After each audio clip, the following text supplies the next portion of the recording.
Hey fellas. So, about an hour ago, I got back from Dune, which is the latest adaptation of the novelist by Frank Herbert. And even though it may not be my favorite film of the year so far, it is definitely on the list. Of the simultaneous theatrical and digital release alone, um, I definitely say it easily marks like a potential top five, easy top 10. If I get too into this one, I won't be spoiling much, given how that's gonna wait till my spoiler review next month in November. For like, like that will briefly address some of the other adaptations. First one I'll get away is like Yodorovsky's version, which never got made, but in a weird way, the material from the unfinished film has influenced not just subsequent adaptations, but also this latest, and also science fiction as a whole in film. The 1984 version, and and I did not particularly care for, as I've mentioned. I'm not going to be reviewing that one. And, but at the same time, I definitely understand why it's a cult classic to a lot of people, whether they're fans of the novel or not. And at the very least, it does have some moments that have become mimetic and do at least lift it into so bad it's good territory, or in spots. Like the sci-fi miniseries in 2000s was all right, but also limited by its time. I'm Heck, I didn't even know James McAvoy was even in it until he gave that interview, who fairly recently. And now this latest version has come, and I can easily say that this is the version that fans of the novel have been waiting for ever since it was first published. So let's get into it. So, the film adapts the first half of the novel, which was filmed concurrently with the second, which will be released in the future. I mean, it takes place in the year 10,191, on where on the planet Arrakis is home to a resource known as spice melange, which has properties that can power everything from one's own enhanced mental and physical abilities to faster than light travel, and naturally, two major houses are in conflict with the source, or is with the native people known as the Fremens, and one of these is the House Harkonnen, and led by their Baron, played in this film by Stellan Skarsgård, and also the other major one being the House Atreides, these and their heir, her Paul, all played by, and this is by Timothy Chalamet, and the casting in this film is absolutely fantastic. They got a lot of people that I've liked in other material I've seen. And one that seemed very at home in this kind of spectacle, all including ones like Josh Brolin, and you have ones like Jason Momoa playing Duncan, and you have Oscar Isaac playing, playing Paul's father, her Atreides. You have also Zendaya as the Fremen and Shawnee, where, again, I understand why some people were or had the reservations of that, but I definitely share them now. I'll get in more detail in my spoiler review, especially after reviewing the book, given how I wanted to before this, but shit it up. I think they remember pretty well that apart from a race left to accommodate their casting, the way that the natives are depicted is much more faithful to the book's tone, where the present in itself can be a quite it's a enthralling. I just try and look for the right word there. And that's the music is definitely one factor I really enjoy, like Hans Zimmer's There's use of tribal motifs along with the orchestrations.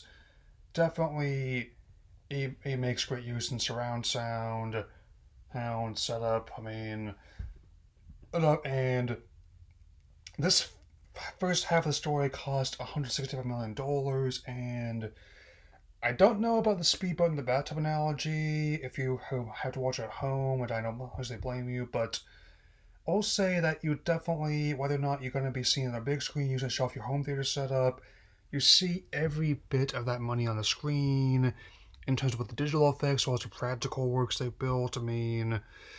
Especially like how they kept some elements that I could definitely they wanted to do in the previous movie, but they were limited by technology standards of their time, like the shield fights and a lot of these armors. Since Midnight's Edge pointed this out on their podcast in the movie. I don't agree with this in this say, given how it's been used to describe them, but I do at least agree that it's basically an evolution of the designs it had in the original movie, and has pointed out many side-by-side comparison videos by quite a few people who I've noticed. Yeah.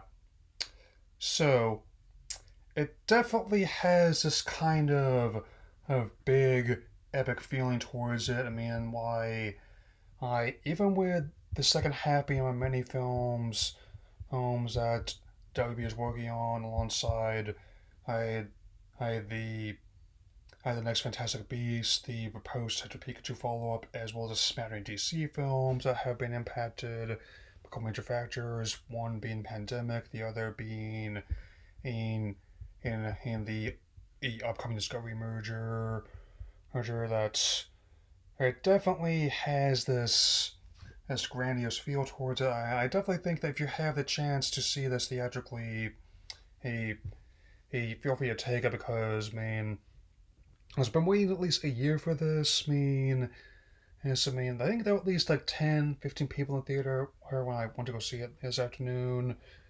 So it definitely, and even though with a lot of these fantastic elements like the weirding fights and the massive sandworms, the drop craft that have like the body structure and wings of dragonflies, it is very much leaning more into like the harder side of the science fiction genre where a lot of these elements could potentially happen in the year 10,191 even if we're not going to be around to see it.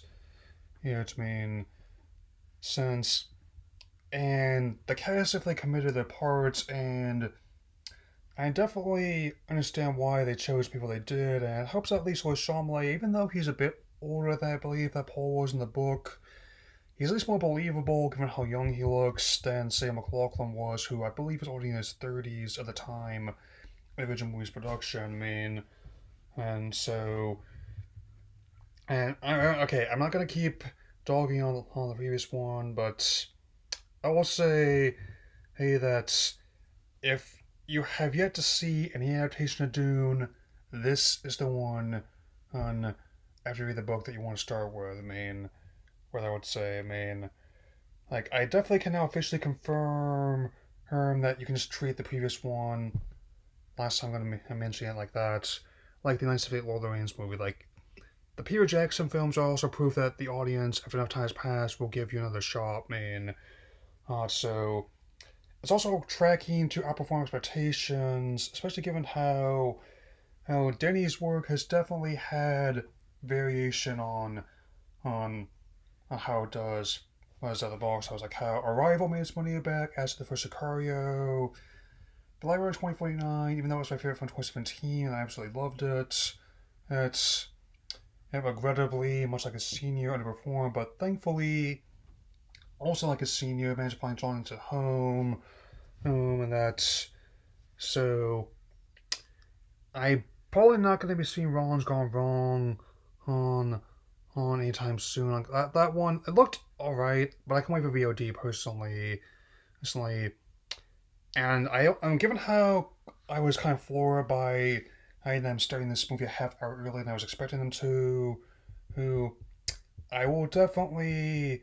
I only got to see like one oncoming attraction, which I'm probably gonna give it have its own video. Oh, in the near future, but it's definitely can wait for now. So I give this movie a very a good 3.5 out of 4.